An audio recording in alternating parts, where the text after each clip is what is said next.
Ողջույն հարգելի բարեկամներ, եւ այսպես սցենարը գնված է, հերոսները նշանակված են, թիրախները ընտրված են, ինչպես ես սպասելի էր, ճիվաղապետությունում եւ այս մտքից տկանների մոտ ոչ մի նոր բան չստեղծվեց, ոչ մի նոր բան չծնեցին, որոշեցին կրկնել հին ու փորձված, արդեն փորձարկված մեխանիզմը, մտածելով, որ ամեն անգամ որ աշխատել է, այս անգամ էլ կաշխատի։ Ինչի մասին է խոսքը։ Միջև բուն թեմային անցնելը ես ուզում եմ իր այդ ստողերը կարդանք։ Սա Կարլ Գուստավ Մաններգեյմն է, հայտնի Մաններգեյմը, որի սարքած գիծը փրկեց Ֆինլանդիա։ Ես այս վերջերս ուսումնասիրում էի Մաններգեյմի կյանքը, պարզվեց, որ այդ հայտնի Մաններգեյմի գիծը դա հետագայում է կոչվել Մաններգեյմի գիծ, երբ որ ռուսները չեն կարող ասել սովետի ժամանակ 3 անգամ գրավել, հենց այդ պաշտպանողական գծի շնորհիվ իրանք սկսել են ուռճացնել եւ գովաբանել այդ գիծը արդարանալու համար, որ այդ Մաններգեյմը այնպիսի մի պաշտպանական գիծ է սարքել, որը հնարավոր չի հաղթել։ Ամեն դեպքում այդ գիծը օգնեց Ֆինլանդիային փրկվելու համար, բայց ամենահետաքրքիրը գիտեք որն էր, որ Մաններգեյմը այդ պաշտպանական գիծը սկսել էր կազմակերպել է սարքելու, չլինելով պետական պաշտոնյա, չունենալով ոչ մի կոպեկ, դրա համար առանց որևէ պետական օգնություն խնդրելու, զուտ կամավորների հրավիրելով սարքել մի այնպիսի պաշտպանական գիծ, որը հետագայում պաշտպանելու է ռուսներին հարձակումից, որովհետև ինքը լինելով ցարական Ռուսաստանի սպա, ցարական Ռուսաստանի բանակի սպա, ինքը 14 տարեկանից սովորել որպես կադետ, սովորել է Ռուսաստանում, շատ լավ գիտեր, որ վաղ թե ուշ հեղափոխությունից հետո, երբ որ Լենինը հանգիստ թողեց Ֆինլանդիա, որովհետև դա ժամանակը չէր, իրանք որոշել են Գերմանիան գրավելուց հետո, որ Սոսինտերնը պետք է հասնել մինչև Ֆինլանդիա։ Ժամանակավոր հանգիստ էին թողել, զբաղված էին Գերմանիան գրավելով մինչև 23 թիվ, հետո կանցնեին Ֆինլանդիային։ Ինքը շատ լավ գիտեր, որ վաղ թե ուշ ռուսները վերադառնալու են Ֆինլանդիա եւ չսպասելով այդ օրվա, սկսեց կամավորների միջոցներով սարքել այդ հայտնի պաշտպանական գիծը։ Եվ այսպես ինչ էր ասում Մաններգեյմը։ Ասել միջև կկառուցեք այդպիսի պաշտպանական գիծ, ընդհանրապես պաշտպանական գիծ, վստահ եղեք, որ այդ ժողովուրդը մոտիվացված է լինելու այդ երկիրը պաշտպանելու։ Այսինքն դուք պետք է այնպիսի պայմաններ ստեղծեք այդ երկրում ապրելու համար, որ ժողովուրդը նաև մոտիվացված լինի այդ երկիրը պաշտպանելու։ Բաց չէ լինի, որ դա բնականաբար այս ճիվաղապետությունը դրանով չի հետաքրքրվելու երբևէ, բայց չի լինի, որ ապագա բոլոր կառավարիչները մտածեն դրա մասին ու հույսները չդնեն, որ հայը պարտավոր է Հայաստանը պահելու, երկիրը պահելու, ուղղակի մի բանի համար, որ ինքը այնտեղ ծնվել է, կամ դա իր հայրենիքն է։ Լավ կլիներ, որ մարդը նաև մոտիվացված լիներ ինչ-որ մի բան պաշտպանելու։ Ես Արցախի վրա կարող եմ վերել։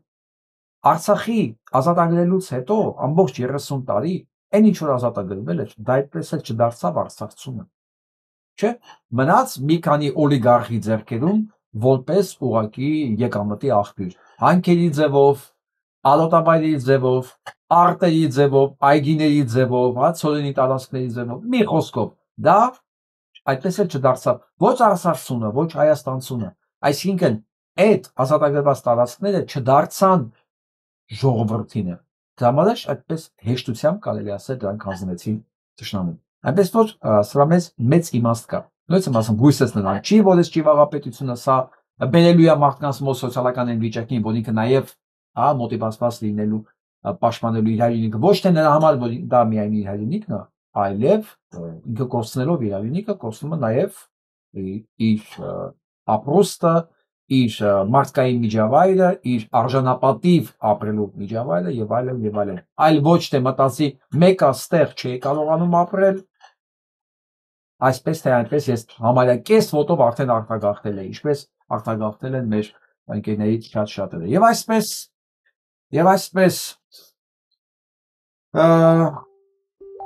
երևի բոլորդ այս նկարը տեսել եք, կամ եթե չեք տեսել, խնդրեմ Հերթական անգամ Նիկոլ Փաշինյանի դեմը դրեցին ոչ Հայաստանի դրոշը, այլ Կոլումբիայի դրոշը, այսինքն Հայաստանի դրոշը գլխի բաց։ Եթե դուք հասկացում եք, խնդրեմ, ուրեմն դեղինը, եթե տեսնեք վերևում, դա Կոլումբիայի դրոշն է, այդելի ընկերներ։ Պարզվեց Շենգավիթի դատարանի վրա էլ է ծածանվում Կոլումբիայի դրոշը։ Անգրագետներ որտեղ ուզեք, որքան ուզեք։ Ես ինչքան հիշում եմ, Փաշինյան Նիկոլի խոսնակներ են այնտեղ, կանանց կողքից նկարում էր առանց նկատելու, որ Հայաստանի դրոշը կա այնտեղ։ Փաշինյան Նիկոլին նստացել են Կոլումբիայի դրոշի ներքո։ Այսինքն ոնց ուզում են, որ դիրքով ուզում են, այնպես ստորացվում են ուղղակի։ Ես պետք է ասեմ, որ ցանկացած մարդու, եթե նման ոտնձգություն են անում, դա չեն անում նրա համար, որ այդ հնարավորություններն իրենք ունեն։ Դա անում են միայն եւ բացառապես միայն այն դեպքում, երբ որ դիմացինը պատրաստ է ստորանալ։ Այլապես դա կլինի ընդամենը մեկ անգամ եւ դա կունենա անպայման հետևանքներ։ Բայց Փաշինյան Նիկոլի պարագայում դա իր կյանքի բովանդակությունն է, դա իր կյանքի ձևն է, դա իր կենսագրությունն է, դա իր քաղաքական կապիտալն է, լինել մշտական ստորացված վիճակում, բայց գալ մտնել սեփական ազգային ախոր եւ մարդկանց ասել, մարդկանց չէ,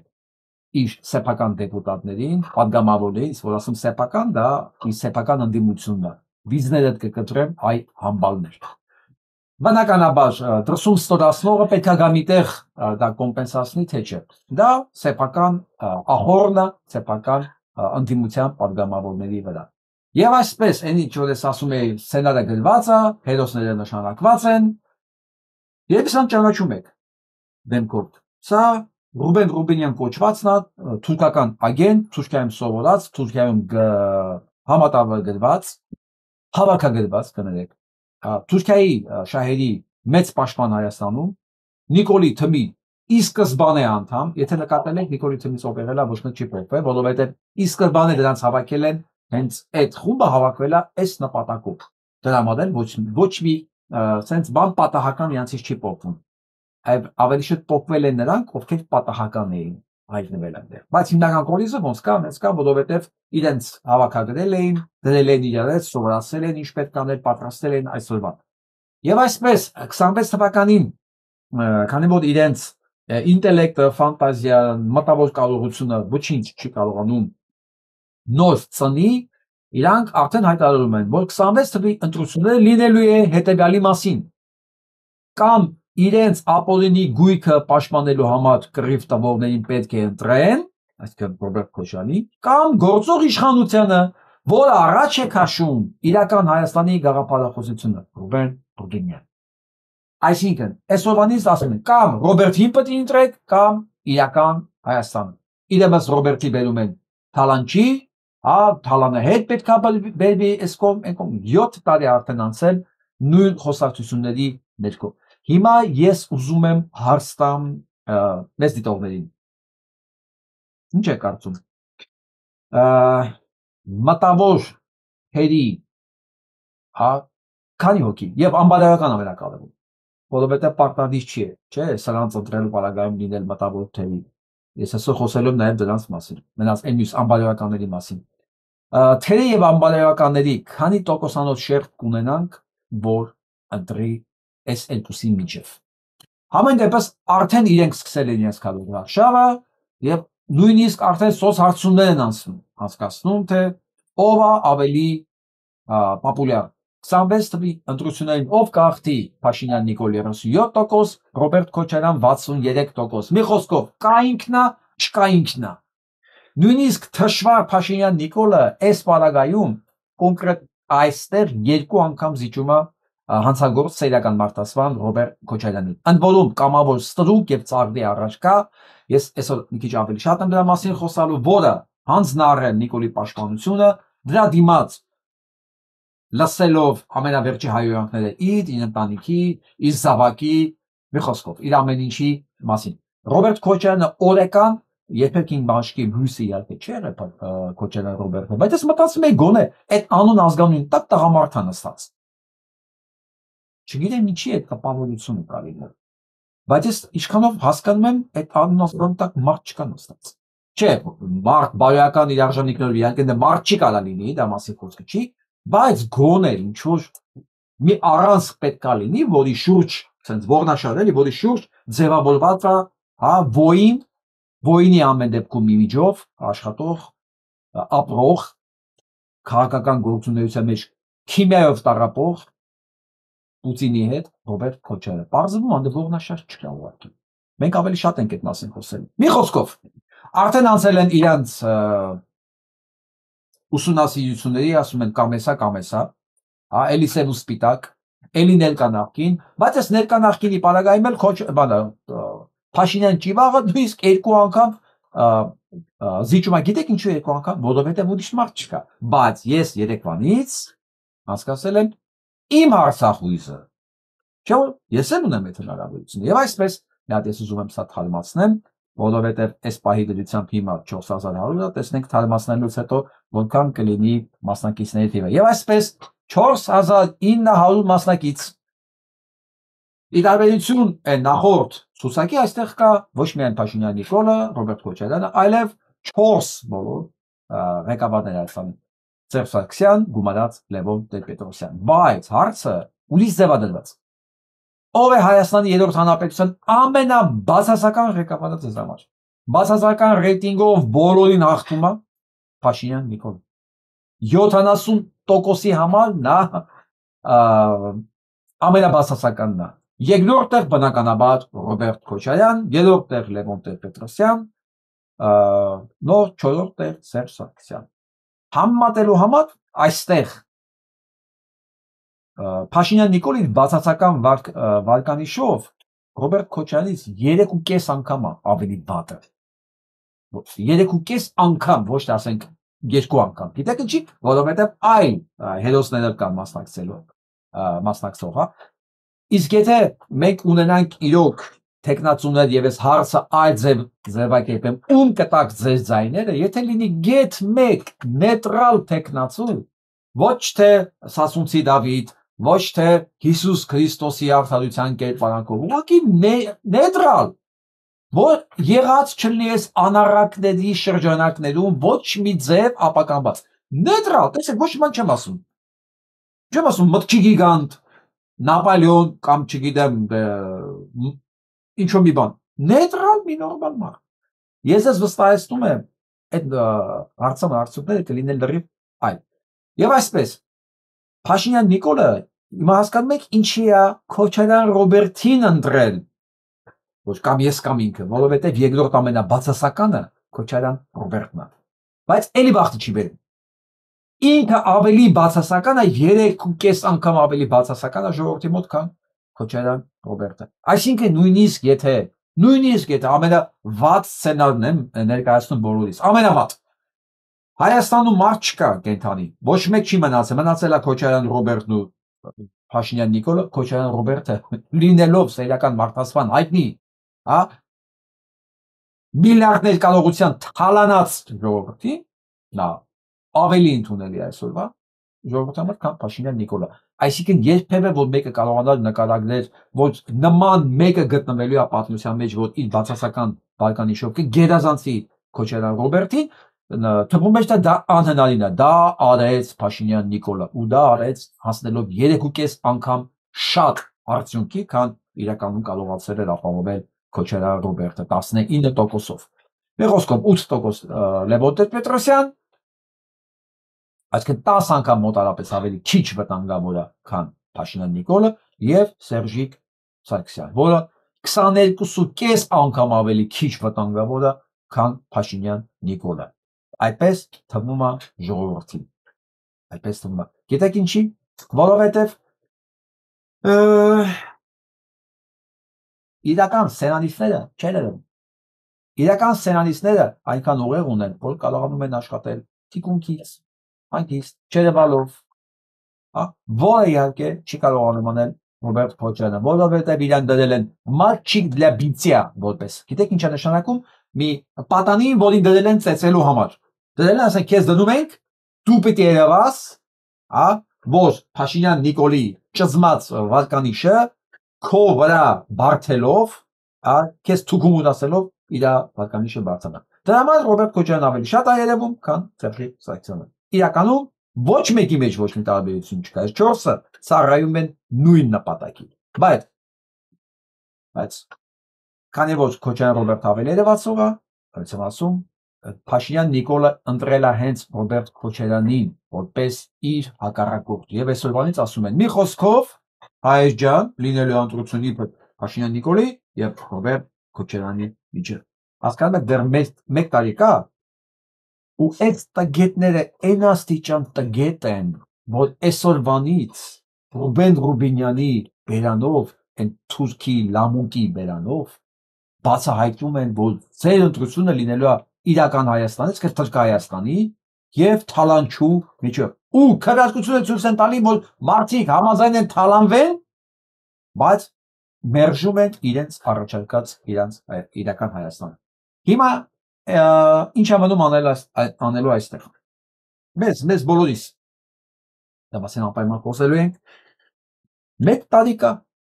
հա, առնվազն գոնե 7-8 ամիս կա, որպեսզի ինչ-որ մի նոր բան ծնվի, նոր բան։ Եվ առաջարկեն ընդունելի, ես չեմ ասում ֆանտաստիկ մի դեմք։ Մարդ, որ ասեն դու ստախոս ես ինքը ներվի։ Հա, որ ասեն ինչու այսպես, ինչի ես քեզ սենց արել, ամաչի դրա համար։ Թե չէ մեր քաղաքական պատմությունը սենց է ցույց տալի։ Ում ներկայացել է թքում ես երեսին ես մանձև է գալի։ Դհոլի կաշին քաշում են դեմքներին, գալիս են քաղաքականություն։ Գիտեն, քաղաքականությունը դա դհոլի կաշվով դեմքի անառակների միջավայր է, որտեղ ուղղակի այտենց պետք է լինես եւ դիվանագիտությունը դա կեղծավորությունն է, ստախոսությունն է, կծնելն է։ Չի, դա այլասերված մի հատ պատկերացումներ իրական քաղաքականության մասին։ Իրական քաղաքականության մասին այլասերված պատկերացումներ։ Այսօր մեկը գրել է, տեսեք թուրքերը ինչ խելոք են, ինչ լավ դիվանագիտություն ունեն։ Իսկ մենք հայերս դիվանագիտություն չունենք։ Այսօր ամբողջ օրը մտածել եմ, լավ ասեմ, դա մեջ ճշմարտություն կա։ Տեսնես, ո՞րն է պատճառը։ Մտածում եմ, նայում եմ սրանց պահվածքը, նրանց պահվածքը։ Գիտեք հետաքրքիր է որն է, որ թուրքերին իրենց անբարոյական պահվածքի վրա ոչ մեկ չի զարմանում։ Ոչ մեկ, ասում են դե թուրքերն են։ Հիմա կարան սա անեն, վաղը կարան յաթաղանով մեջքից խփեն։ Ասկեն ընդունելի է բոլորի համար, ոչ թե ընդունելի է, իրեն գիտեն։ Այսօր փողը ստեղավ, թուրքը ընդեղավ, վաղը փողը չեղավ ընդեղ, ուրիշ տեղ եղավ, որտեղից սնվում է, այդտեղ խփելու է։ Այսինքն դա սրբություն բան, ոչ մի չունեն։ Ու դա ոչ թե ընդունելի է, լավ է, այդ կանխատեսելի է թուրքերի քաղաքականությունը։ Հիմա գալիս եմ նայում եմ մեր քաղաքականություն։ Ուզում հասկանամ, բնութագրել ինչ է նշանակում հայկական քաղաքականություն։ Ոնց մտածում եմ դրա ձևակերպումը չկա։ Մի ձևակերպում կա։ Հայկական քաղաքականություն, արտաքին քաղաքականություն ներքին կամ ինչ որ է։ Նայեք, տեսեք Ռուսաստանն ինչ է ասում։ Դա էլ կլինի Հայաստանի քաղաքականություն։ Կամ մտածում են, որ թուրքերի նման սկսեցին քծնել, հա, թուրքերի նման անել, ստանալու են այն առավելությունը, ինչ թուրքերը։ Չէ։ Դա թուրքերը կարող են անել։ Դու չես կարող լինես ուրիշ մարդ, բայց թուրքերի նման անես ու ստանաս նույն արդյունքը։ Չես կարող, ու ամբողջ մեր քաղաքական դաշտը սես միշտ բանը տատանվել է թուրքականի եւ ռուսականի մեջտեղ։ Անկախ երբեք չի մտածել, ինքը անկախ մտածելակերպով ի ստանդարտներով պետք է առաջնորդվի։ Ստեղծի գոնե ստանդարտները, ինչ է հայկական դիվանագիտություն։ Հայկական դիվանագիտությունը իմ պատկերացումով դա այն է, երբ որ դու լինում ես հարմոնիայի մեջ քո հայկական արժեքային համակարգի հետ։ Այսինքն, sense եղբայր, ես չեմ ընդունում ցեղասպանությունը, ես չեմ ընդունում խաղաղ բնակիչների վրա հարձակումը։ Որտեղ դա իմ արժե համակարգին դեմ է։ Կներեք, թող ես մենակ մնա, բայց ես դա չեմ ընդունում։ Առնվազն դու գոնե հասկանալի կլինես, կարող ընդունելի չլինես, բայց հասկանալի կլինես։ Ինչ որ մասի բան, ինչ որ մասայի համար։ Ոնց որ ասեք Թուրքիան է, ինքը մի չի ընդունելի, բայց հասկանալի է։ Հայաստանը հասկանալի չի։ Դա գիտեք, նա ինձ է, որ ոչ թե մեր քաղաքականությունն է արտաքին, ընդհանրապես դիվանագիտությունն է վատը, այլ գոյություն չունի նա ուղղակի։ Նա դեմք, սեփական դեմք չունի։ Օրական մի հատ դիմակ քաշում է գլխին ու գնում է։ Այսօր Փաշինյան Նիկոլի Ճիվաղի դեմքով է,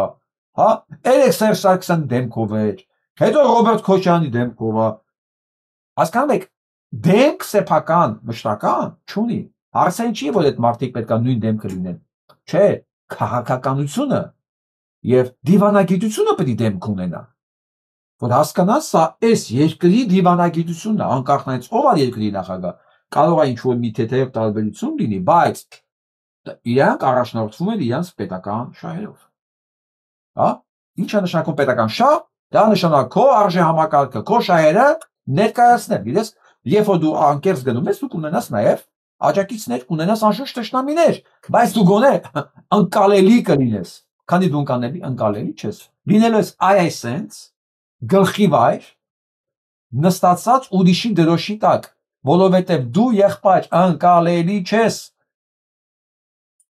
Դու չկաս, դու անկալելի չես ուղղակի։ Այն բարկար, չէ՞ ով ասես, օլոմբա, այն որ sense մի բան չի կարող կանգնեցնես կողքի վրա։ Դու օլոմբա վիճակում ես, հա, դու անկալելի չես, դու գոյություն չունես։ Հիմա հարցը ճիվաղը չի, հարցը ընդհանրապես հայկական դիվանագիտությունն է։ Ինչ է նշանակում հայկական դիվանագիտություն, հայկական շահեր։ Մենք դեռ չենք ձևակերպել։ Ազնիվ խոսք մենք դեռ չենք ձևակերպել։ Առայսօր ինչ որ խոսացվել է, ինչ որ ներկայացվել է, դա եղել է կամ թուրքական շահերի սպասարկում, վերջի շրջանում ինչ որ կա, կամ նախկինում ռուսական շահերի սպասարկում։ Հայաստան որպես այդպեսին մենք չենք ունեցել։ Դրա համար էլ ես կարևորում եմ, չգիտեմ, կարևորում եմ այս սպասվելիք ընտրությունները, ոչ թե որ հույս ունեմ դրանք արդար ընտրություններ են լինելու, հասկացեք, ես այն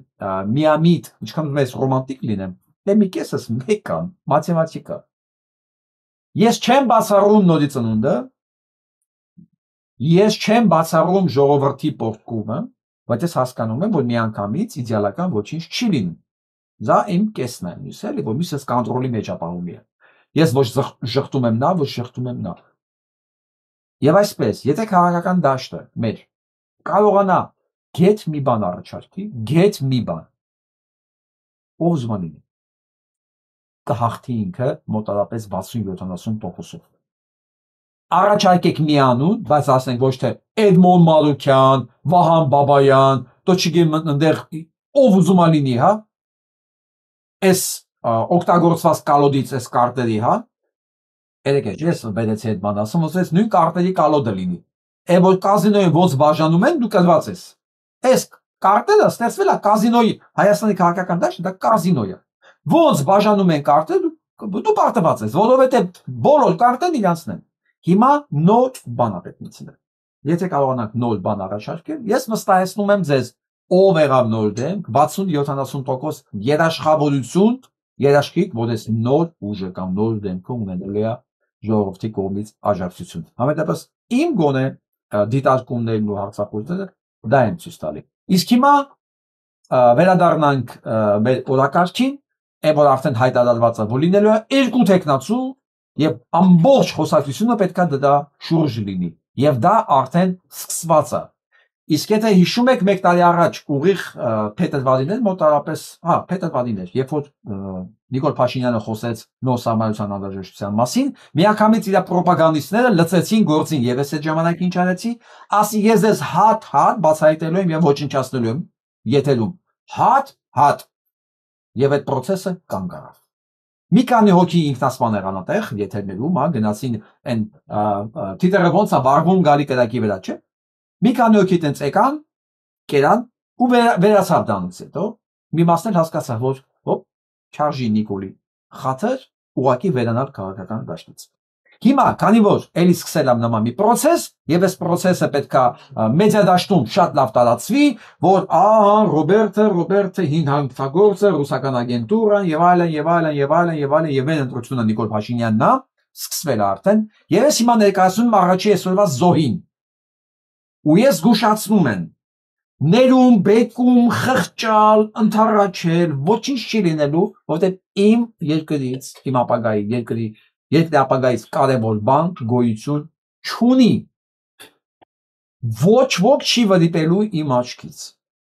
Ոչ մի ներում չի լինելու։ Ես հիմա ներկայացնում եմ առաջի զոհին ու ես ասում եմ, եթե ես մի անգամ անդրադարձա, չի նշանակում, որ երկրորդ անգամ չեմ անդրադառնա։ Այսինքն առաջի ապտակը որ կուտեք գնացեք մտածեք, որ Անես չի որ էսի կերակ ու վերջացավ սա գնաց այդ լափամանի դիմաց այդ թուլափայի դիմաց կարելի է շարունակել դա շարունակվելու է լինելու է պարբերաբար այնքան ժամանակ քանի դուք որոշելու եք որ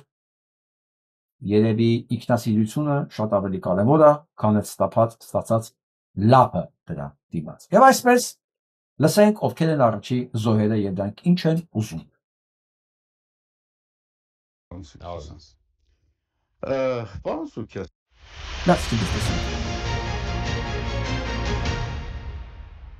Free News-ի եթերում լուրերից դուրս քննարկումն է սկսում։ Այսօր ես հյուրընկալել եմ Հայաստանի քրիստոնյա ժողովրդավարական կուսակցության փոխնախագահ Հայկ Սուքյասյանին։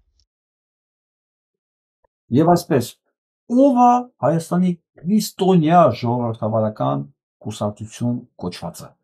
որ դա փոխնախագահն է հիմա հյուրընկալված է։ Դա հայտնի Շիրիմյան եւ Արման Բաբաջանյան զույգերն են, ամուսինները։ Ու դրանց ներկայացուցիչն է հիմա։ Այսինքն ես պարզա չէ արդեն ով է, ընկերը ով է եկել ու ում է ինքը ներկայացնում։ Բաբաջանյան Արման եւ Շիրիմյան։ Ձեզ հիշեցնեմ, որ ես վերջերս Բաբաջանյան Արմանի խնդրանքով, ցուցումով, դիմումով հոդվածի տակ գրելու համար, որ ով դավաճանի, ով կապիտուլյացիա ստորագրի դա ձեռքերն ու մատերը պետք է գտնվեն, ոտքերի հետ բան, կալանավոր ԱԱՑ-ն գործը եւ կալանավորել երկու մանկահասակ երեխու մորը։ Չեմ ասում ովքեր են սրանք Արամ Սարգսյան, Շիրիմյան, Բաբաջանյան, սրանք Փաշինյան Նիկոլի եվրո ժետոններն են, որոնք ասում են, էական չի թուրքը մեզ ինչ կանի, կարևորը մենք թուրքի հետ առատուր ունենք։ Այսինքն մոտ պատկերացրեք չես ով են իրանք։ Եվ այսպես լսենք ինչ են ասում եւ ինչ են հայտնվել այսօր մեր տաղավարում։ Նրանք առաջ։ Կուսակցության փոխնախագահ Հայկ Սուքյասյանին։ Բարև ձեզ, պարոն Սուքյասյան։ Պարոն Սուքյասյան, ըստ ձեզ ինչ է կատարվում Հայաստանում։ Օտար նարատիվների առաջ մղում, նախընտրական ակտիվացում, թե ըստ ձեզ կա նաև ինչ-որ երրորդ գործոն։ Բոլորը միասին է։ Եթե նոր բան չի սա մեզ համար, այս պարբերաբար այս երևույթը կրկնվում է ներքաղաքական, բայց ներպետական ավելի շատ լարումներ,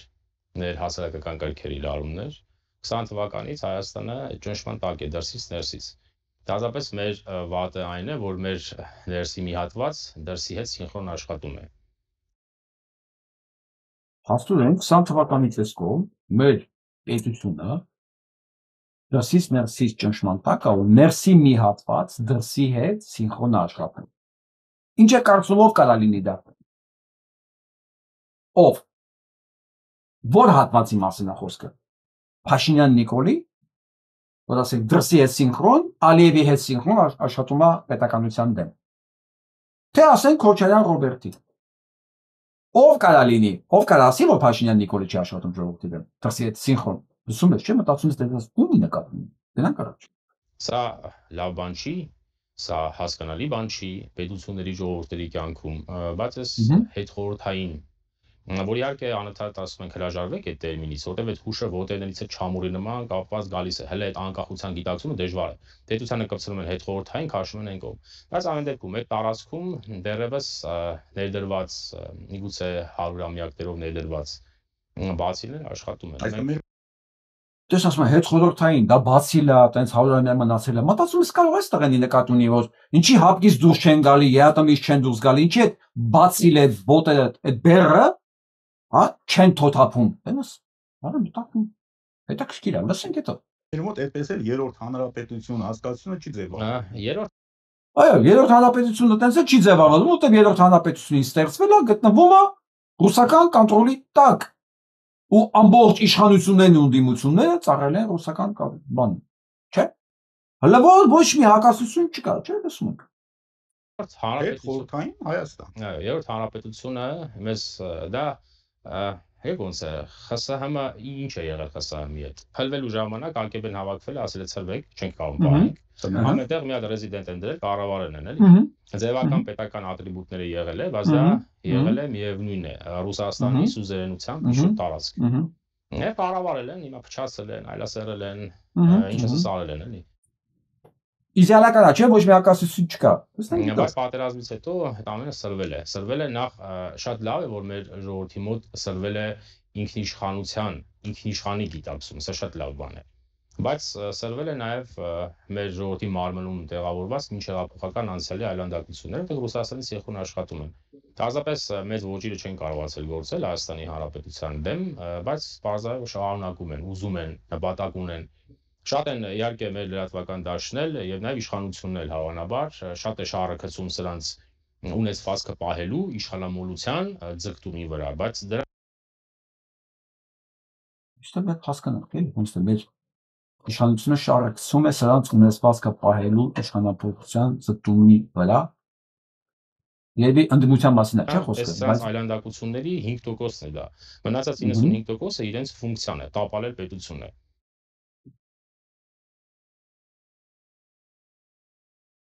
Աստորեն, այսքան որ խոսում էր, դա ընդամենը 5%-ն է, մնացած ֆունկցիան իր արդեն ասած, հասկացանք, այս ամեն ինչը մեղավորնով է Աստորեն Քոչարյանն է, ու իրանց ֆունկցիան տապալելն է պետությունը։ Աստորեն մենք պետություն ունենք, այ հիմա պետությունն է, այ պետությունը Նիկոլն է, ու սրանք ուզում են տապալել։ Լավ է՞։ Աստորեն, դու ինքը խոսեց, որ KGB-ն ասել է, սայթն է փոխվում, կառուցվածքն է փոխվում, բայց նշանակել է իր կառավարիչներին, բոլոր տեղերը, եկել է տենց, եկել է, մեկ էլ պարզվեց, չէ, դա ընդդիմությունն է, դա իշխանությունը չի։ Այ Նիկոլը այդ նշանակվածը չի, այ դրանք են վատը, որ ուզում են պետությունը տապալել։ Լսեցիք։ Չէ կարող, մարդ են որում, գետնի տակից, Սրբազանի օգնականի։ Աստորեն, դրանք մարդ են որոնում, որ պետությունը տապալեն, Սրբազանը բան։ Դրանք մարդիկ են, որոնք որոնվում են Նիկոլի պետությունը տապալեն։ Աստորեն, Նիկոլը մեր պետականությունը պահողն է, դրանք տապալողն են։ Այդ Ռուբեն Ռուբենյանի ասածը, հիշեցիք այդ ճիվաղի ասածը։ Հիշացնեմ ձեզ ինչ էր ասում, որ 26 թվականի ընտրությունները լինելու է հետևյալի մասին, կամ իրենց ապօրինի գույքը պաշտպանելու համար կռիվ տվողներին պետք է ընտրել, կամ գործող իշխանությունը, որ առաջ է քաշում իրական Հայաստանի վրա։ Այսինքն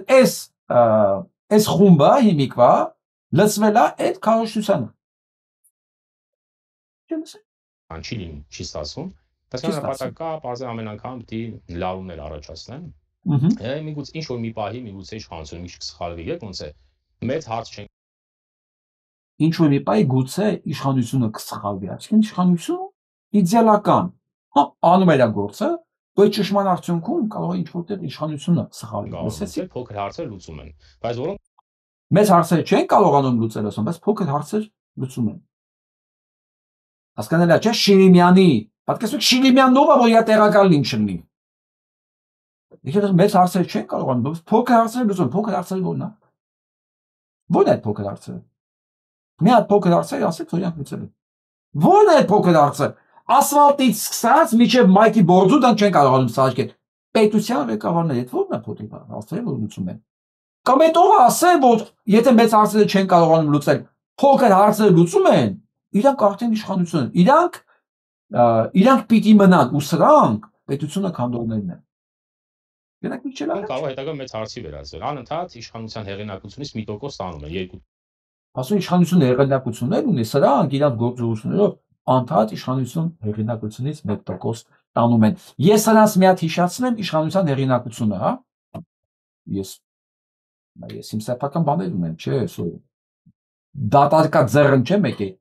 Իշխանության հեղինակությունը բացասական -70 է։ Դրա հեղինակությունից հնարավոր չի տանել։ Հեղինակությունից տանելու համար հեղինակություն պիտի լինի։ Լսեցիք։ Գնանք տեսնենք էլ ինչ է ասում։ 2% ստանում են, 3% ստանում են, մի քիչ մխտարում են ներքաղաքական կյանքը։ Ստեղծում Աստորեն, նրանք մխտրում են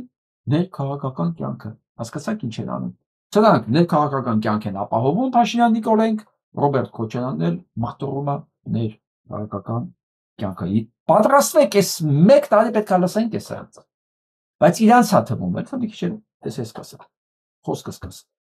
Ում են անուժության զգացում, իշխանության թուլության պատկեր, այդ իշխանությունը իր վրա որտենց գրել է դեմոկրատիա։ Ուժով էլ չեն փոխ։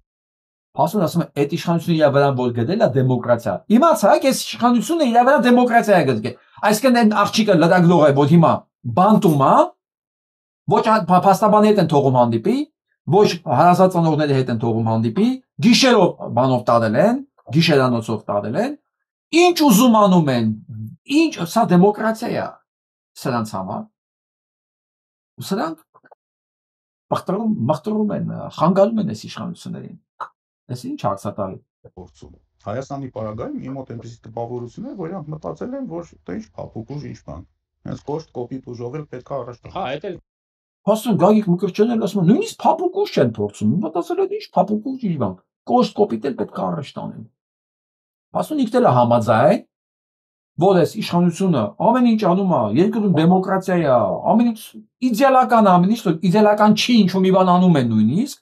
հա, այս ընդդիմությունը խանգարում է փաստորեն, հա։ Մի քիչ լսենք։ Ռուսական նարատիվների այո, այո, այդ էլ կա ռուսական նարատիվները։ Ո՞ր նարատիվները ռուսական։ Անայ վիժվածքներ։ Ձեր Նիկոլներ այսինին կռացած ոտերի տակ Պուտինի մոտ։ Այսինքն Նիկոլա ռուսական նարատիվ չի, թուրքական նարատիվն է, սրանք ռուսական նարատիվն են։ Դու պատրաստ եք որ լսել եք, բայց պատրաստ եք ուրիշ բաներ լսելու։ Սպասի տեղեկատվական հոգեբանական տերորի էլեմենտներով նա անընդհատ 5 տարի է մեր հասարակությունը մշակման է ենթարկում։ Տեղեկատվական հոգեբանական գրող, այդ հա, հասկանալի է, որ դա ազդեցությունը կարող է շատ չի, բայց եթե դա սիստեմատիկ է, դա ինչ որտեղ արդյունք ցույց է տալու, որտեղ Հասուն, այս 5 տարի է տեղեկատվական գրող հոգեբանական այս վիճակը Քոչարյանն ապահովում, ոչ թե Նիկոլ Փաշինյանը, որ տալիս ենք նոր Հայաստան, հին Հայաստան, մոռացեք, մոռացեք, ով եք դուք եղել ընդհանրապես, հա, ձեր պատմության մեջ դուք պատմություն չունեք, նոր Հայաստան ինչ որ, այդ տեղեկատվական տերորը, փաստորեն էդի Փաշինյան Նիկոլը չի, էդի ասում են Քոչարյան Ռոբերտն է։ Հիմա ինչ է կարծում, ես վիժվածքներին ինչ պետք է անեմ, մի քիչ էլ լսենք, հեսա կասեմ։ Հակագրողը այդքան էլ ուժեղ չի։ Անընդհատ Ռուսաստանի կողմից սրանց բայրակթարներով լրատվական Ռուսաստանի կողմից սրանց բայրակթարներով։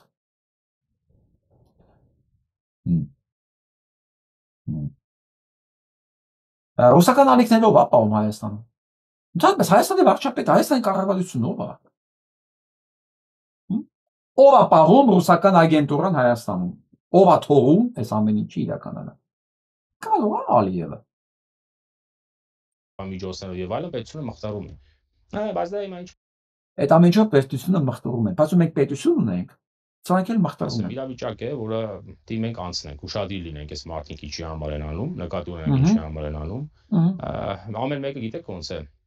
Եթե մեր քաղաքական դաշտներն այ գլխավոր դերակատարները որևէ մեկը առանձին ինքնություն չունի։ Այն մեկը դաշնակցությունը հղում է անում 1000 տարվա պատմության վրա, բայց որ ասես դու ով ես հիմա, դու հիմա ով ես։ Այսինքն սրանցը կախյալ ինքնությամբ է։ Այն մեկը հորով է ներկայանում, այն մեկը մորով է ներկայանում, որ հələ ձեր հերերին մերերին հանեք։ Դուք ով եք, մոտ ներկայացեք, տեսնենք։ Բայց այս ռուսական ավանդույթներ կա, էլի, բայց սրա պապն է, պապը ես սրա թորն եմ, բան, ասենք, էդի պապը դե դու ով ես։ Դու ով ես ընդհանրապես։ Բայց հա, դի անեն, ինչքան հնարավոր է մխտարելու եղանակներ դու։ Հələ իրանք մխտարում են։ Ամեն ինչ լավ է, սրանք մխտարում են։ Ինչ ասում։ Այն պարագայում, որ աշխարհը գոնե ապացուցել է, աշխարհում ապացուցել են բոլորը, որ քաղաքականությունը ժառանգականություն չի ընդունում։ Լուրջ Գագիկ Մկրտչյան։ Աշխարհը այդպես բաներ ապահով է, հա, քաղաքականությունը ժառանգություն։ Միտք ասեց, լուրջ միտք ասեց։ Լուրջ միտք ասեց, որ ասի դու Քոչարյանը բանը, տղեն ինչ գործ ունի քաղաքականության մեջ։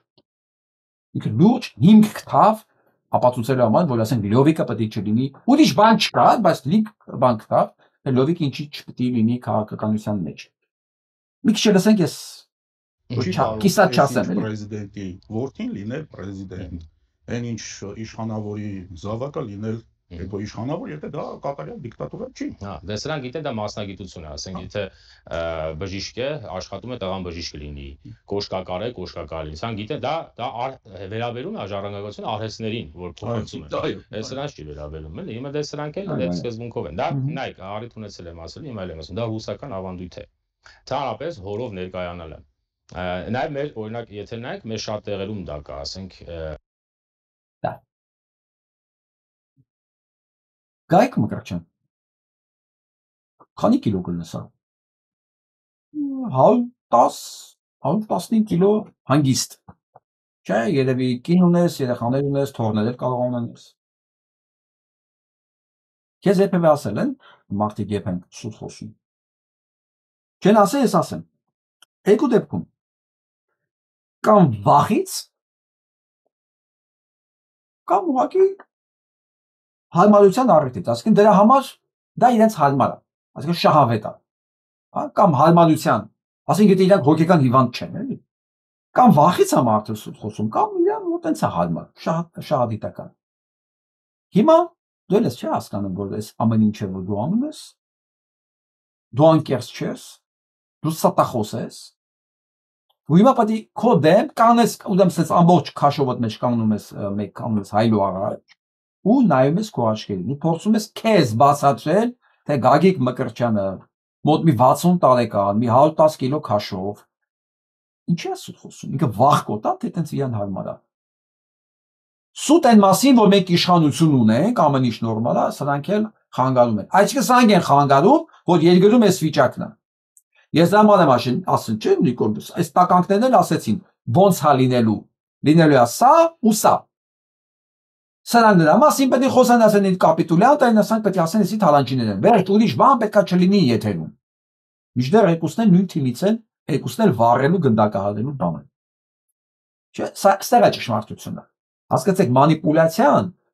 մանիպուլյացիան մենակ սուտ ասելը չի, կիսա ճշմարտությունը ամենախայտարակ մանիպուլյացիան է, ու Հայաստանում մարդ չկա, որ ճշմարտությունը չգիտի, մենք հեսա ճշմարտությունը վերջում լսելու ենք։ Հիմա գալիս եմ քեզ Գագիկ Մկրտչյան։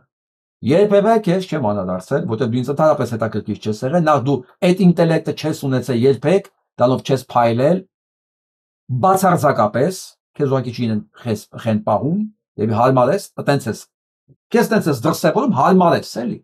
Հարմար։ Ասում են, էսի պետք է խոստաս, դու խոսում ես, էլի։ Հասկացա՞ր, չէ՞։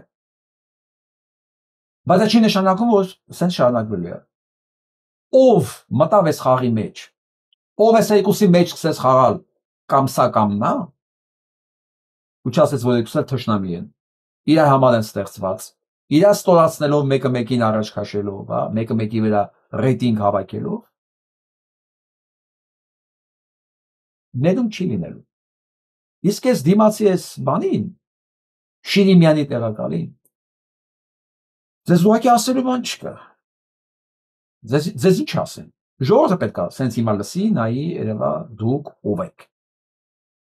Հələ ես կմնամ նորմատիվ բառարանների շրջանակներում, ուղղակի կասեմ, որ դուք Նիկոլի հետ գնալու եք։ Որպես Նիկոլի քաղցկեղածին պրոպագանդիստներ, դուք Նիկոլի հետ գնալու եք։ Դուք մարդ ինչ արժեք պետք է ունենա, սենց ասեմ, մարդ ինչքան արժեք պիտի չունենա, որ Շիրիմյանի տեղակալ լինի։ Պատկերացնում եք, մարդ ինչքան արժեք պիտի չունենա, որ Շիրիմյանի արժեք տեղակալ լինի։ Հա, Նիկոլին պաշտպանի, այսինքն սրանց համար, այս ինչ որ եղել է մեր երկրում, այս վերջի մանավանդ 7 տարվա մեջ, Նիկոլը ոչ մի բանի պատասխանատու չի, Ռոբերտն է մեղավոր։ Այսինքն սենց ամեն ինչ ձեռ է տալիս։ Հիմա դե էս ջայլին ասելիք չկա, սա ջայլ վարսկանա, ինքը գնալու է, իր գործանելու է ու ընթացքում լսելու է ինքը իր մասն ինչ որ պետք է լսի։ Բայց դու Գագիկ Մկրտչյան, դու մի քիչ հին սերունդի մարդ ես, դու ամոթի զգացումը պետք է որ կորսած չնես։ Ենթադրում եմ։ Եթե ամեն ինչ դից անվերադարձ կորցրած չի, կորած չի, պիտի հիմա գետինը մտնես դու կարածի համար, ու այսուհետև լռես ուղղակի, ասես ախպեր, ես էլես կեղտոտ խաղի մեջ չեմ մտնում, ես որ բան չեմ արա, ես որ լակոտ չեմ, աշկը ստենա պետությունը ոնց է կործանվում, այս վիժվածքները ոնց են տանում անդունդը, են երեխեքին ոնց տարան սպանեցին, եղածին էլ սենց են սպանում, ու ես ասեմ, ռուսական նարատիվն է ստեղ մեղավոր, Քոչարյան Ռոբերտը, չի նշանակում Քոչարյան Ռոբերտը անմեղավոր, բայց այս ամեն ինչի մեջ լուրջ Քոչարյան Ռոբերտն անմեղավոր, հա։ Ես ենթադրում եմ, որ այս հարցումից հետո դու էլ եթե դուրս չես գա։ Առնվազն բալոյական մարդը, տես ինչ եմ ասում, բալոյական մարդը կփակեր եթերը, կասեր Լոժան, ներողություն, ես ու կապիկ չեմ ելեմ կանեմ թքեներեսիս։ Իսկ դրա իրավունքը ցանկացած մեկը, որ ես եթերը լսում եմ, իրավունք ունի թքի երկուսի տերեսին։ Բառացի եմ ասում։ Իսկ եթե ուզում եք իմանալ ավելի ճիշտ, այս հարցումից հետո սրանք փողոցները մեր պետք չման գալ։ Տեսնողը սրանց, պետք է ասի, ձեր մեռնելը չի գալի, ձեր շնչած օդը ափսոս չի բա, որտեղ եթե մենք դա չենք ասում ժողովուրդ, նշանակում է իրանք իրավունք ունեն սա շարունակելու։ Նշանակում է մենք օքեյ ենք դրա հետ, հա։ Մեր համար նորմալ է դա։ Իսկ ես կասեմ մի բան, եթե հանրության համար սա նորմալ է, այդ հանրությունը չի կարող պետականություն ունենա, այդ հանրությունը չի կարող արդար երկիր, դատական համակարգ, սոցիալական պաշտպանվածություն, մաքուր օդ, մաքուր ջուր, պետականություն չի կարող ունենա, որովհետև պետականություն եւ մաքուր ջուր ունենում են նրանք, ովքեր իրանց ունեցածը պատրաստ են պաշտպանելու։ Իսկ սրանք հիմա, այ հենց այս երկուսը սրանք, մասնավորապես նաեւ սրանք ամեն ինչ անում են, որ դուք դա չունենաք։ Այսինքն պաշտպանում են Նիկոլին, որ ինքը շարունակի իր ավերածությունները, փնովելով են դրան, ու որ պետք է վաղուց բերթերուն փտեր։ Ու սրանց մտքով չի անցնում, հա։ Ցանկացած բան հիմա որ դուք Ռոբերտ Քոչանին ասում եք, ճիշտ կամ սխալ, դուք ասում եք մի բան, որ Նիկոլ Փաշինյանը փալասա կամ հանցագործ կամ հանցագիծ, որ միջև հիմա Ռոբերտ Քոչյանը բանտում չի։ Դուք երբ եք այդ տարական բանը հասկանալու, Գագիկ Մկրտչյան։ Դες դիմացինի դες փալասել բան չունեմ, բայց դու մեծ մարդ ես, դու պետք է գետինը մտնես հիմա, քո այս պահվածքով։ Կյանքում իսկ չեմ անադարձել, սա առաջինը, բայց խոսք եմ տալի վերջինը չի մնելու։ Ես նայել եմ, տեսնեմ, մոնիտոր եմ ասում մեջտանում, ով է մեդիան պղտորում, մարդկանց ուղերն ով է լվանում։ Այսօրվա համար այսքանը, ասեք հաջորդիվ, որովհետև դες չի լինելու, որ սա վերջինն է։ Այսպեսի մի բան է, այսօր ունեցել Շվեյցարիայի ազգային խորհրդի պատգամավոր Էրիխ ֆոն Տոբելը հանդիպել է Սամվել Շահրամանյանի հետ։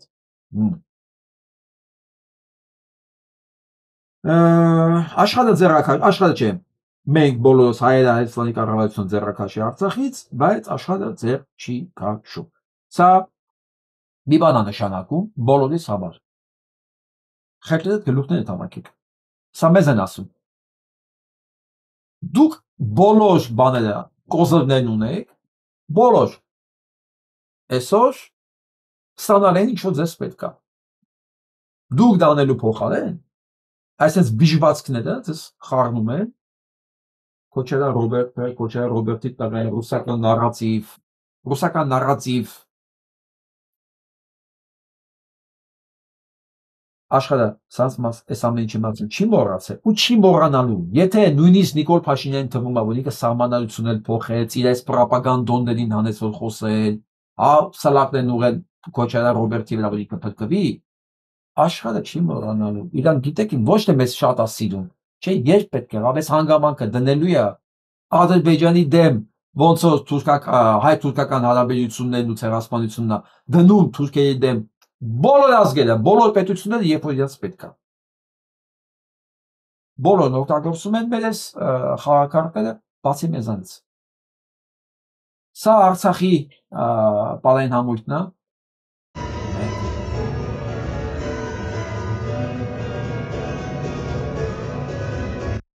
Այս կիսատեստ։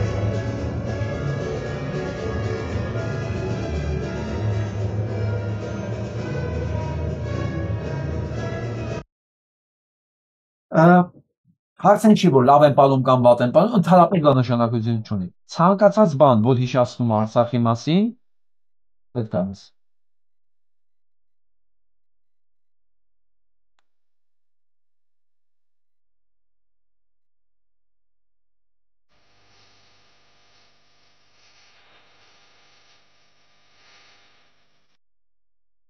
Ցանկացած բան, որ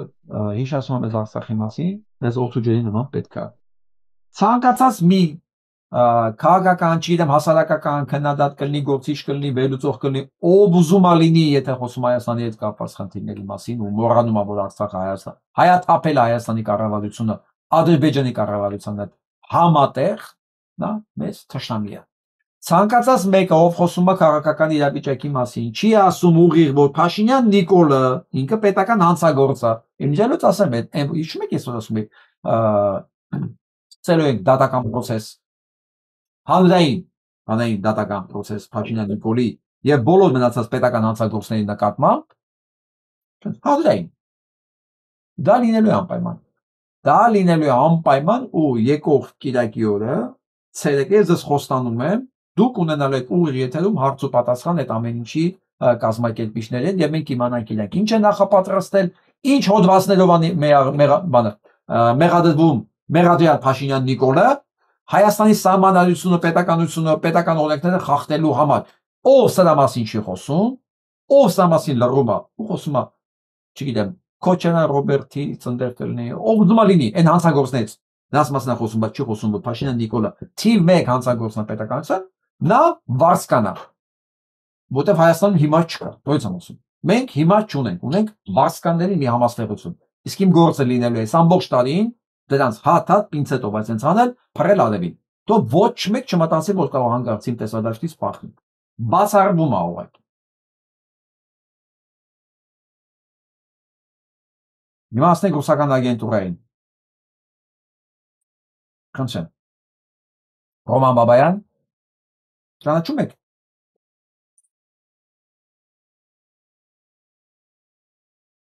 Հանդիպման են մասնակցում մեծ սրանք։ Սա չի։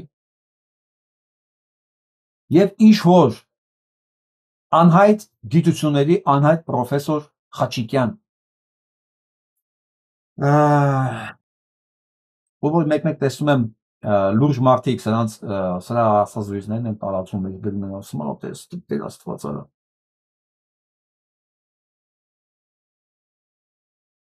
լսեք այս օգտակար ապուշներին այս վարձկաններին սովետական միությունը ռուսական KGB-ն բուծել է աշխարհի բոլոր տեղերում սկսած Ամերիկայից մինչև Հնդկաստան բոլոր տեղերում բոլոր տեսակի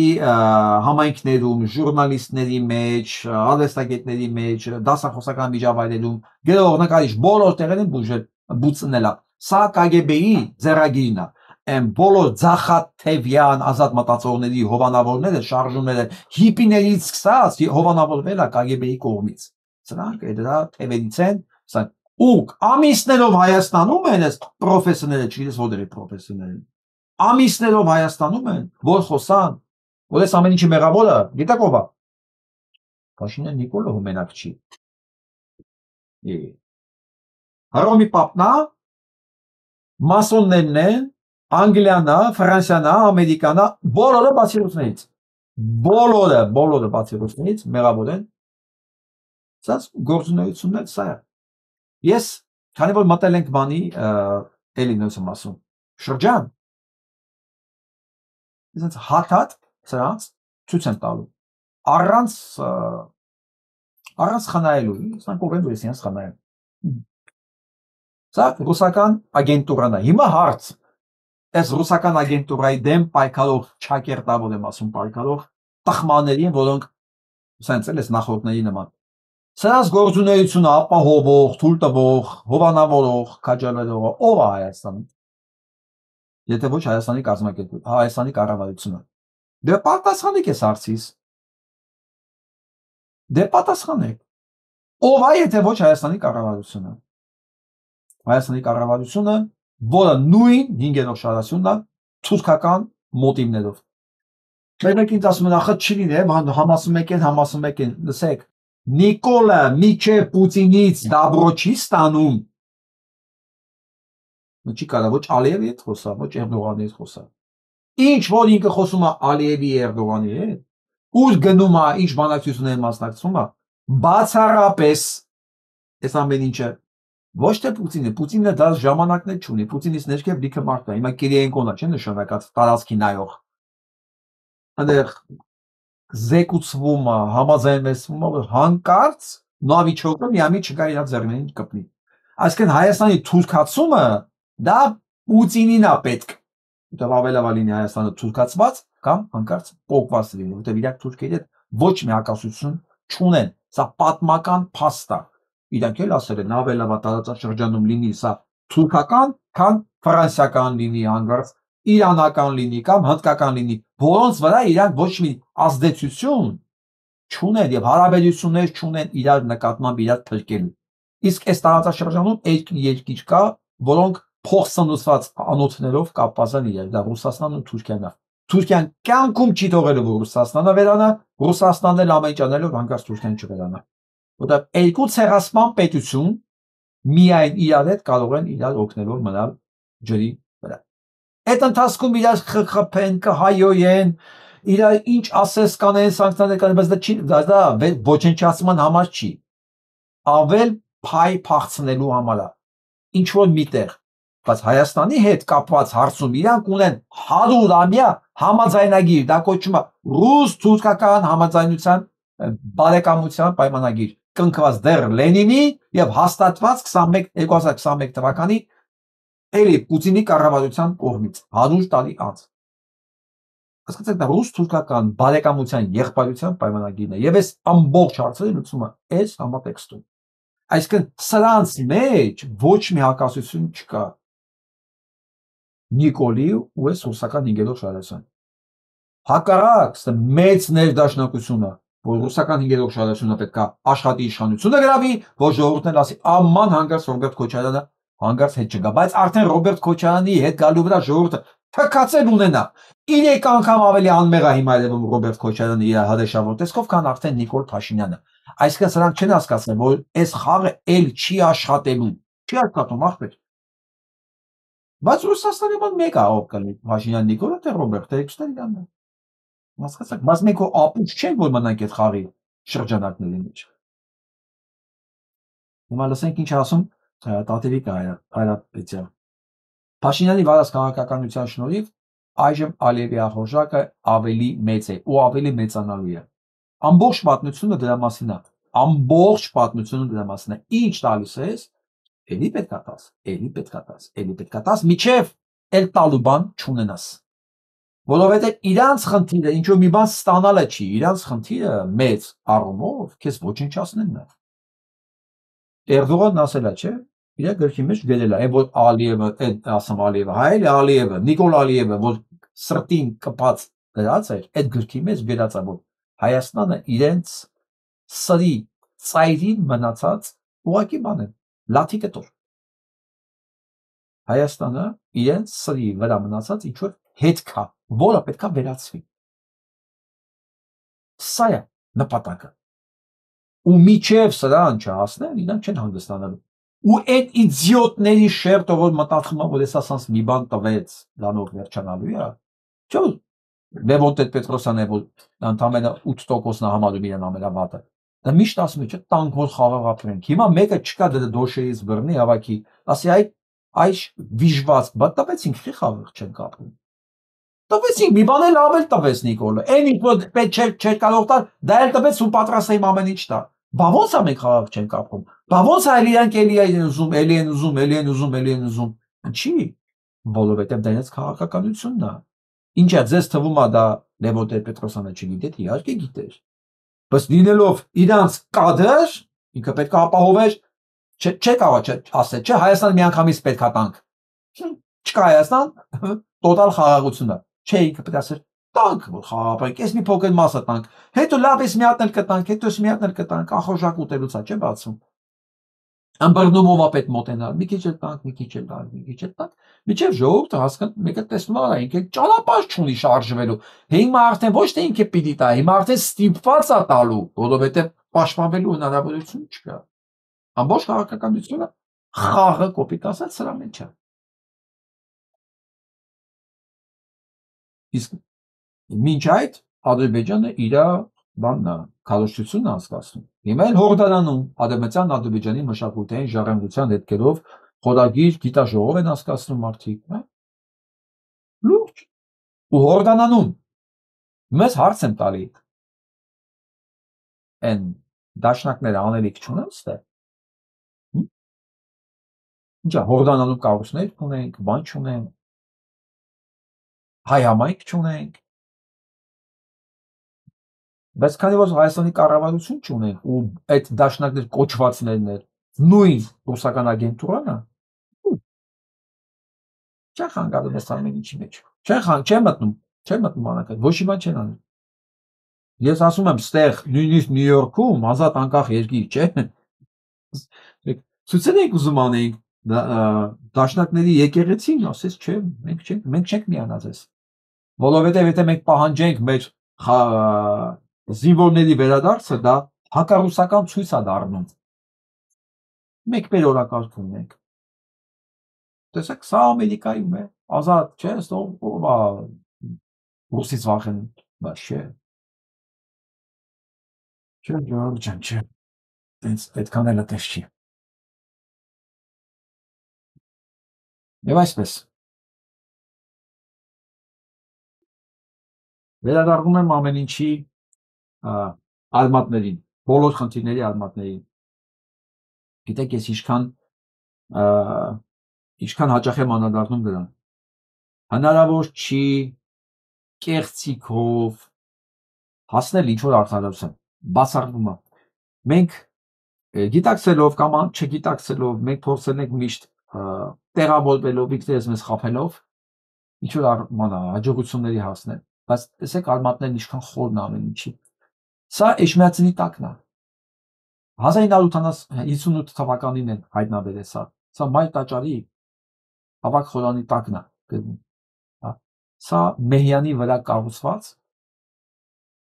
այսինքն ասելա թե հեթանոսական տաճարների ավերակների վրա կառուցված սրբավայր է։ Գիտեք ինչի դե կառուցել։ Որտեղ ժողովուրդը ավտոպիլոտ, կներեք, իներցիայով գնում էր հենց այդ ավերակների վրա իր տոնական ծեսերն անելու հոգևոր։ Ժամանակի քրիստոնյաներն էլ մտածել են, այ եթե իմաստը քրիստոնեական տաճար կառուցենք, անկախ իրանցից կգան արդեն քրիստոնեական այս բանի վրա։ Չի լինում այդպես։ Ուրիշի դժբախտության վրա երջանկություն չի կառուցվում։ Ստի վրա, կեղծիքի վրա ճշմարտության տաճար չի կառուցվում։ Այս ամեն ինչի, տեսեք, Եվ ասում են քրիստոնեությունն է պատճառը, որ մենք հասել ենք այս վիճակին։ Չէ, քրիստոնեությունը լիներ պատճառը, ուրիշ երկրներն էլ կան քրիստոնեություն ընդունած, չէ, իրանք էլ ասենք ավելի վատ վիճակի մեջ կլինեն, չնայած ավելի վատ վիճակի մեզնից հնարավոր չի պատկերացնել։ Երևի դա ինչ չի խնդիրը։ Մարդը ինչ կրոնի ուզում է, թող հավատա, դա մեջ չկա, խնդիր ես չեմ տեսնում։ Խնդիրը կեղծելու, խնդիրը սրբապղծության, իմ համար սա սրբապղծություն է։ Քո թշնամի, ասենց ասեմ, եթե հեթանոսը քո թշնամին է, դու իր սրբավայրի վրա սրբավայր կառուցես, դա ինչ է եթե ոչ սրբապղծություն։ Ոնց կարող այդ սրբավայրը քեզ բերի հաջողություն։ Ոնց հնարավոր է դա։ Ոնց հնարավոր է, ասում, ուրիշի դժբախտության վրա կառուցել երջանկություն։ Դրա համար էլ 1700 տարի որ մենք նայում ենք, մեր մոտ ազատ անկում է այսպես։ Այսինքն ազատ անկում է։ Ու ես այդ ամեն ինչի պատճառները տեսնում նաև ստեղ։ Հիմա ես գիտեմ լինելու են շատ մարդիկ, որ համաձայնվեն, շատ մարդիկ չեն համաձայնվելու։ Իմ համար դա չի էականը մենք համաձայնվելու ենք թե չէ։ Ես փաստ եմ ասում։ Ինքներդ ասեք, հնարավոր է ուրիշի դժբախտության վրա կառուցել երջանկություն։ Հնարավոր է ուրիշի տաճարը քանդել ու սարքել քո տաճարը հենց այդ տեղում։ Հնարավոր է։ Հնարավոր է ուրիշի հավատը ոչնչացնել սրով։ Հնարավոր։ Մեր հետ էլ են, չի արել։ Մեր հետ են ու առաջի անգամ արել են դա 301 թվականին։ Ոչ թե հետո մեզ իսլամացնելու համար։ Դա արդեն երկրորդն էր կարող։ Իմ կարծիքով չի կարող դե երջանկություն լինի։ Այդտեղ չի կարող ազնվություն լինի։ Դա համար մեր հոգևոր հայրերը ինչ ուզում անում են։ Ինչ ուզում են անում։ Ինչ ուզում անում են։ Իսկ նայեք ինչ է։ Նայ։ Լսեք։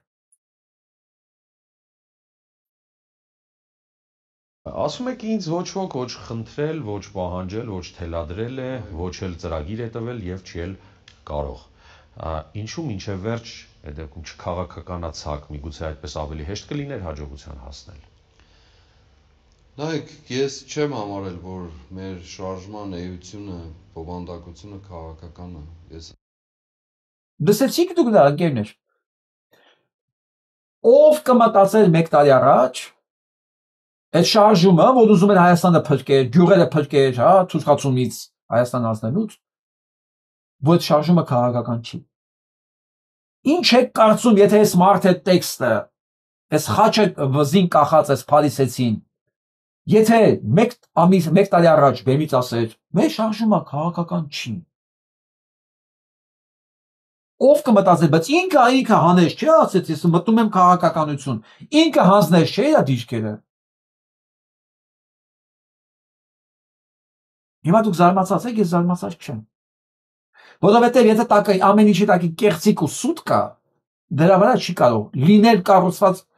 իդեալական ճշմարտություն։ Մի կեղծիք արդարացնելու համար դու պետք է ավելի մեծ կեղծիք հնարես, հետո ավելի մեծ կեղծիք հնարես։ Ինչքանով էլ որ սա լինի շատերի համար դաժան իրականություն հարմարվելու համար, դա իր գործնա կհարմարվի թե չէ։ Բայց ես ընդամենը փաստ եմ ներկայացնում։ Փարիսեցի մեկը խաչը վզին սուտ է խոսում։ Հիմա ես հարցնում եմ, քանի հոգի կարող էր մտածել մեկ տարի առաջ, մայիսի 18-ին էր 19-ին էր հիշում եք, չէ՞։ 50,000 ավել մարդ կա հրապարակում։ Ոստիկոս դե շարժում է քաղաքական չէ։ Լսեք շարունակությունը, տեսեք Նիկոլի պատասխաններից տարբերվում է թե չէ։ Համարել եմ քաղաքակրթական, լուծումն է քաղաքական։ Հասկացա, ինքը շարժումը քաղաքակրթական հավանաբար։ Լուծումն է քաղաքական։ Լսեք մեծ բառը խաղը լսեք հələ։ Ասեմ նիկոլիզմը վարակիչը։ Փաստորեն այդ շարժումը քաղաքական չէր, քաղաքակրթական էր։ Մենք քաղաքակրթական շարժում, լսի քաղաքակրթական շարժում, դու պետք է սկսած լինեիր այն պահից, երբ որ սքեմը քաշեցիր վրեդ, երբ այդ խաչը կախեցիր վրեդ քեզ նվիրեցիր հոգևոր աշխատանքի, այդ ժամանակվանից քո պայքարը պետք է լիներ քաղաքակրթական։ Ոչ թե բեմի վրա մեկ տարի առաջ։ Բեմի վրա դա արդեն քաղաքական է, քո խնդիրները քաղաքական է, Հայաստանը փրկելը թշկացումից դա քաղաքական է, Նիկոլին վռնդելը դա քաղաքական է։ Ասեք։ Շատերը չեն հասկանում սա ինչը, Իհարկե չեն հասկանում պայքարի ու պատերազմի մեջ։ Մենք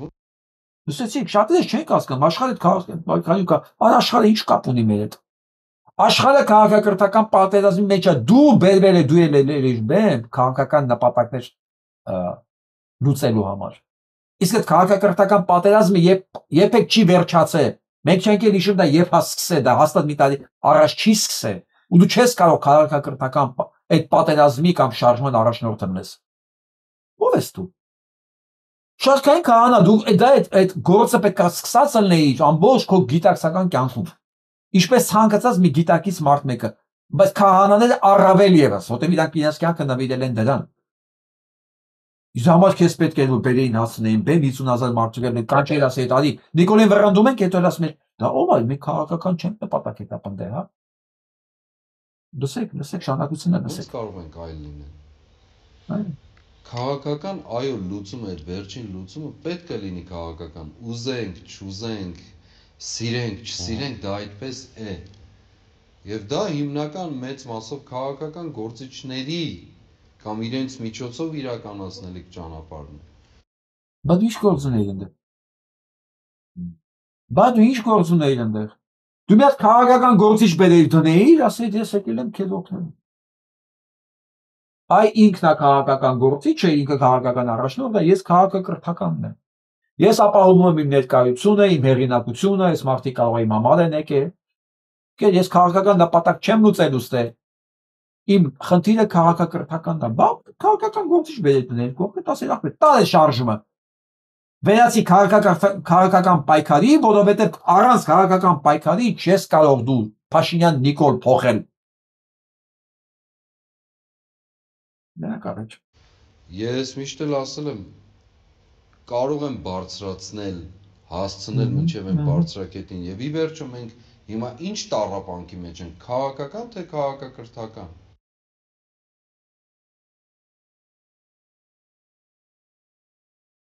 Ես չգիտեմ քանի հոգի կա դեռ սրանց հավատող, բայց ինձ համար սրա ու Նիկոլի մեջ բացարձակապես տարբերություն չկա։ Ցինիզմի, գիտեք, այն մի հոգի սպանողն էլ է մարդասպան, 10 հոգի սպանողն էլ է մարդասպան։ Մի սուտ ասողն էլ է ստախոս, 10 սուտ ասողն էլ է ստախոս։ Մի անգամ խափողն էլ է խափեբա, 10 անգամ խափողն էլ է խափեբա։ Դա ասում սրա ու Նիկոլի մեջ իմ համար տարբերություն չկա։ Բացարձակապես ես նայում եմ խոսքի մեջ։ Բայց բա ինչ մնաք ասել, ինչի՞ն է մարդկանց խափում։ Ինչի՞ է, ասի իրավ պիտի մի բան, մեր խնդիրն ինչ է, քաղաքական է թե քաղաքակրթական է։ Ես քաղաքական հետ կապ չունեմ։ Այն ժամանակ դեռ քանի օքի կմնա հրապարակում։ Բայց գիտեք ինչ դու չասեցիր։ Այ որովհետև այդ 50,000-ը կգնա իր քաղաքական խնդիրներ լուծելու, ոչ թե կմնար քո բանին, առաջնորդության սպասող։ Քեզ հերթական անգամ քեզ ու քեզ նմաններին հավաքեցին դրեցի մի կեմ, ասեցին այս բանը երրորդը պետքա մի տեղից դուրս գա, մի ձևով պետքա պատպվի այս էներգիան, գնա ու պատպի։ Ու կողքտել ուղարկեցին ինչքան հնարավոր պատմողներ կա, որ դուք բոլոր հավաքեիք իրար, պատմեիք, հետո մի տարի հետո ասեիք, մեր քաղաքակրթական չեն։ Հələ ի՞նչն է կարևոր, քաղաքականն է թե քաղաքակրթականը։ Լկտի։ Մենք արժեքների, այսպես ասած, ճգնաժամի մեջ ենք, թե քաղաքական խոսույթի ճգնաժամի մեջ։ Երկուսն էլ։ Բայց դա արդեն քո բանը չի։ Հիմա ամեն ինչը համարվում է քաղաքական, սիրելի Շավարժ։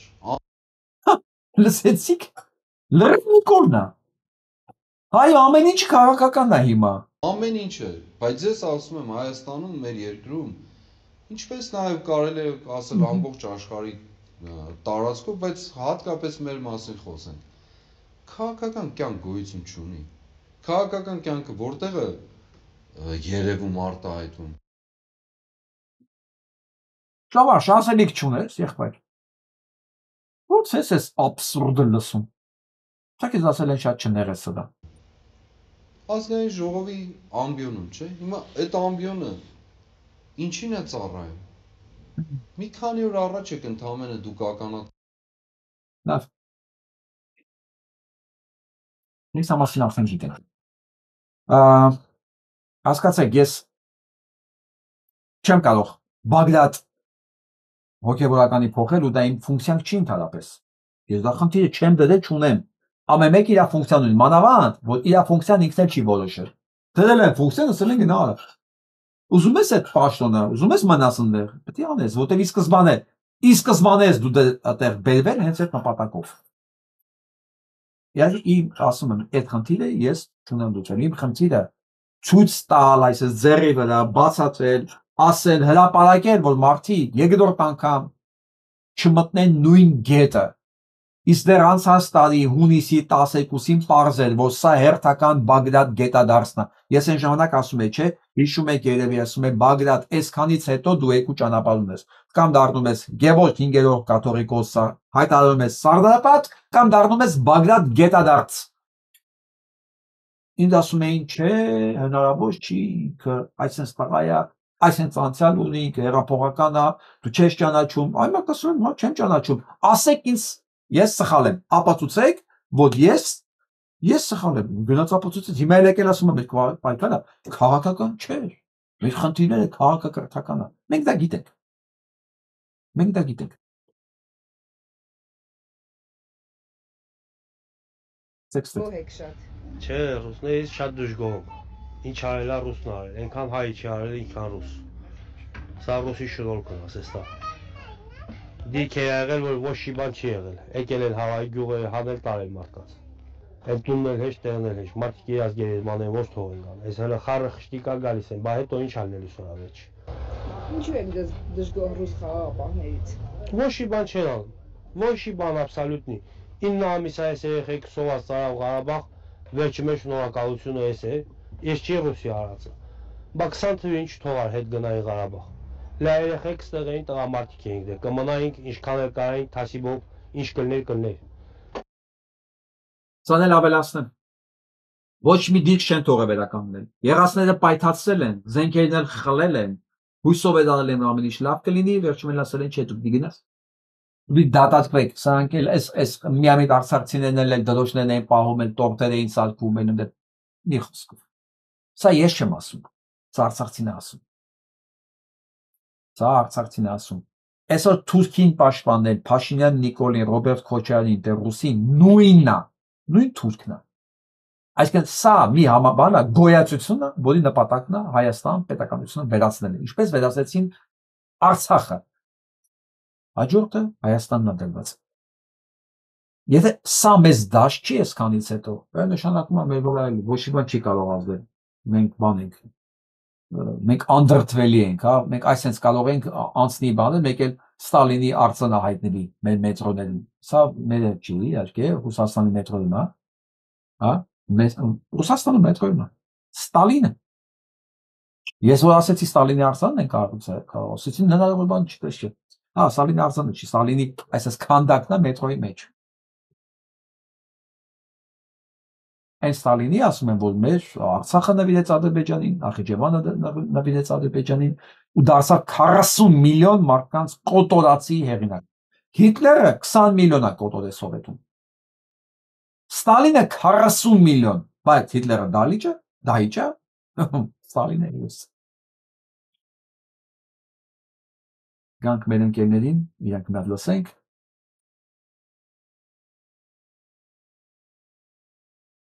Ցավանի եւ Մղչյանի դպրոցներում ստեղծված քաոսի համար Ժաննա Անդրեասյանը պատասխանատու է։ Ասեմ քաոսն ինչի մասին է։ Միտեղ երեխաներին են 4 դասանի պարտադրել։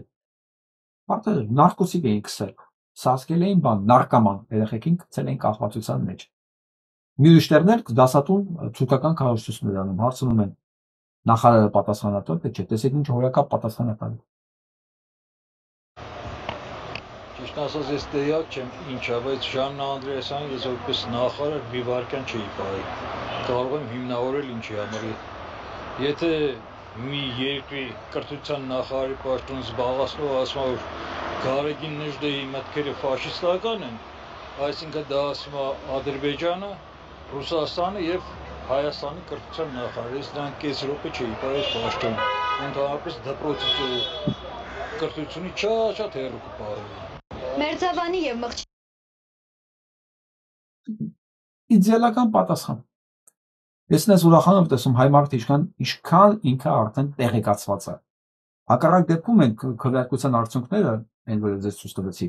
չենք ունենա։ Ես պատասխանեցիք։ Նիկոլին հեռացնել, պրոստը հեռացնել, պրոստը վերան այս աշխարհից, ինչպես վերցնել շփրտեն դուրս։ Այդ է։ Կուզեմ որ Նիկոլին հեռացնել, պրոստը հեռացնել, պրոստը վերան այս աշխարհից, ինչպես վերցնել շփրտեն դուրս։ Կլինի, որտեղ դա անխուսափելի է։ Նիկոլը հայ ժողովրդի մարմնից դուրս է գալու այնպես, ինչպես այն մատը պատահական մտած փուշը։ Amma սկզբից մտնում է, սկզբից չես զգում, հետո զգում ես ինքը թարախակալել է, բան ինչո ցավ է տալի, մտածում ես երևի կանցնի իրան, հետո զգում ես թարախակալել է, հետո ինքը բանանում, ես մի հատ պահա չես, կպտում ես ինքս թարդմադու, ես մաքրում ես, տակից կաշին գալի հասանում է, դուրս է գալի։ Այդտենց այս գոյացությունը պետքա դուրս գա, բայց դե մի հատ բայց կա։ Այս բայցը շատ կարևոր է։ Մենք դա անելու ենք ինքնապաշտպանական բնազդով, այսինքն մենք ենք դա անելու, թե ուղղակի բնության օրենքներով է դա լինելու, որտեղ բնության օրենքներով սենստենս դա լինելու է, բայց ուրիշ բանա որ լինում է, ու հետո մենք թողում ենք դա էլի կրկնվի, ուրիշ բանա որ մեր ինքնապաշտպանական բնազդն է դա անում, դա երբեք էլ թույլ չտալու համար։ Հասկանում եք։ Որովհետև եթե մենք թույլ ենք տալի մեր միջավայրերում այս Բագրատա խառը, այս Գագիկ Մկրտչյանը խառը, այս Շինիմյանը խառը, այս սրանք դեռ գործունեություն ծավալեն, իրանք չեն հանդիպում մեր, ես նույնց ասել եմ, չէ, հասարակական ամենաազդեցիկ ինստիտուտը դա հասարակական պարսավանքի ինստիտուտն է։ Եթե նրանք չեն հանդիպում այդ պարսավանքի ինստիտուտին, նշանակում է մեր դիմադրականությունը դեռ շատ ցածր է։ Նշանակում է, եթե այդ բանն էլ կեղտնել է թարախներ դուրս գա, դա ընդհանրապես լինելու է բնության օրենքների հաշվին։ Որը նշանակում է չի բացառում, որ էլի կրկնվի։ Սա է ինձ սարսափեցնում։ Իսկ վերջում ես ուզում եմ բանը մեր շատ լավ դեմքերից մեկին ցույց տալ։ Ասեմ, որ մենք տեսակով դա ենք։ Ես ուզում եմ բոլոր իրար դիտենք իմ շատ սիրելի Կառլ Խաչվանյանի էլիտ։ Անձամբ ես երբ ուզում եմ բացատրել սեր որևէ մեկին, ես ճիշտ ասած մեր մեջ դա թող մնա, ես նվագում եմ սա եւ նայում եմ դեպի այն օբյեկտը, որին սիրում եմ։ Ես վստահ եմ, որ շատ քչերը գիտեն երևի, որ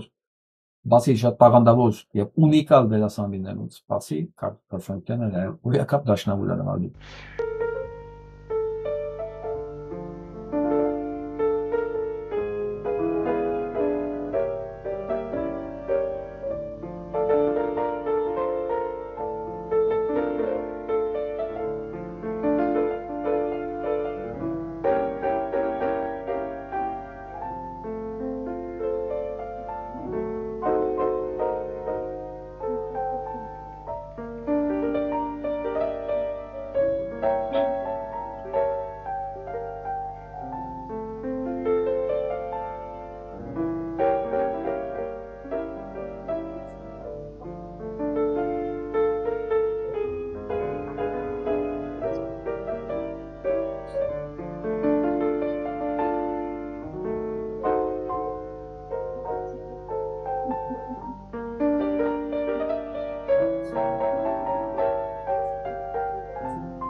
անձամբ ես Սա ենք մենք։ Սա ենք մենք տեսակով, գույներով, բարության, կրեատիվության։ Ինքը չմոռանանք սրա մասին, որտեղ եթե մնանք Նիկոլ Քոչարյան էս թունավոր հանգույցի մեջ մենք խելագարվենք, մենք էլ կդառնանք թույն։ Ուղղակի մենք պետք է մեկ-մեկ հիշենք, իրականում ով եք մենք, որ սրանք պատահական անցորդներ են, պատահական փնթի կեղտոտ անցորդներ են մեր պատմության մեջ, եւ պետք է իրաց վռնդել որպես օտարածին մարմին մեր ընդհանրապես միջավայրից։ Ու վերադառնանք մեր իսկական եսին։ Այսօրվա համար այսքանը,